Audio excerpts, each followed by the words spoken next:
Hey everyone, Venom here, and welcome to the first video of an ongoing series I'll be calling VeNOM's Crease, where I'm going to be offering tips and tutorials on how to play goalie, as a goalie of course. I'm also going to be making videos where I discuss certain aspects of the game, as in today's video, where we're going to be talking about precision movement versus regular or T-push movements. So let's dive right in. So first we're going to talk about T-push movement. To do that, we need to go into goalie practice mode and set it to a rush scenario with 5 attackers and 4 defenders. Then we're going to select the backup goaltender to better simulate an ESHL goalie build's attributes. Finally, we're going to get into the settings and change the controller settings.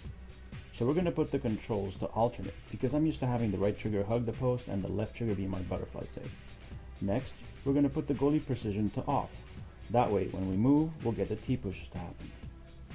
Putting human goalie covers to manual is my preference, but you can leave it to auto if you like. So let's recap. Goalie controls are on alternate, and the goalie precision default is off to get the T-pushes. So let's hit the ice. And here I am controlling the goalie. By the way, you may have noticed I chose Hammond earlier, but the game switched me to Anderson once we changed the settings. It's a small matter, but this is certainly a bug within the practice mode.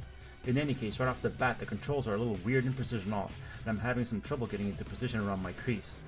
Small lateral movements put me in a T-push state, which tends to turn the goalie's body away from the play and is something you do not want. Here the goal happens because I wanted to be at the top left corner of my crease, but instead the movements put me near the bottom. It's also very difficult to gauge distances when using this type of movement, and often you'll get a big push that sends you completely out of position, when all you wanted to do was take a little step to center yourself to the play in front of you. It takes a lot of effort to stay square to the play in this mode. You tend to be fighting the controls more than keeping an eye on where your goalie is in front of his net, rather than pay attention to the play developing in front of you. Needless to say, in a real online game situation, not paying attention to what your opponent is doing in front of you will lead to disaster very quickly. I can appreciate what the developers were trying to do with the T-pushes in order to bring a little skill and realism to the position. However, the primary role of a goaltender is to always stay in front of the play, and for now, T-pushes simply don't afford us that ability reliably.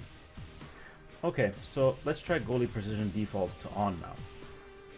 Notice how right off the bat, it's so much easier to keep square to the play. Both my positioning and my depth compared to the shooter are nearly always spot on. There are a few issues here and there. Most notable is that the goaltending engine doesn't quite track the angle of the puck quickly enough if it changes direction suddenly. So sometimes you'll see your goalie facing 11 o'clock when the puck goes to 12 o'clock, but that's a minor issue.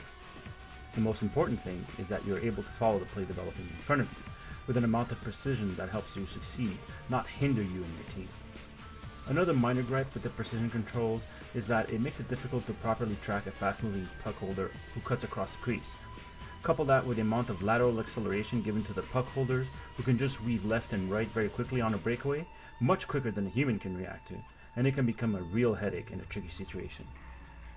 All in all, there's simply no reason for a decent human goaltender to ever want to use T-pushes as a default movement option, especially not at the competitive levels you'll see in club matches at higher ranks.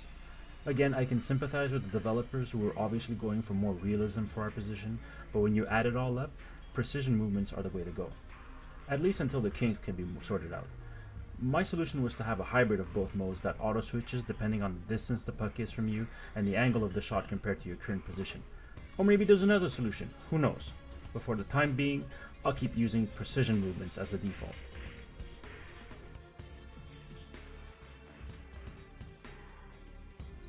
Alrighty folks, that about wraps it up for this topic. But I wanted to leave you all with some thoughts about the new tuners that just came out right before I was finished making this video. Now the main point that interests human goalies is that there was an increase to our speed while using precision movements. We also see our rebound control increase, so hopefully that means we won't be giving up so many juicy rebounds on weak wristers and backhanders anymore. This is great news for the goaltender community, a sign that the devs are really listening to our feedback on the forums, so keep it coming. I did have a chance to play with a few games with the new tuners, and I have to say it is a marked improvement over what we got when the game first released. But it's still far away from what the beta goalies were like. Also, unfortunately, the tuner couldn't address the issue with the goalies freezing in save animations or when they get bumped into. It also can't fix the post-hug function, which is annoyingly slow and clunky. Still, it is an improvement, and that should make a lot of people who enjoy playing as goalie in this game very happy. So thank you for watching. Hopefully I'll have more videos like this coming soon. If you like what you saw, please leave a comment and follow my YouTube channel, www.youtube.com/venom3099. I'll also start a Twitch stream dedicated to goaltending called the Crease TV, so stay tuned for more. Once again, I'm Venom3099, and I'll see you in the crease.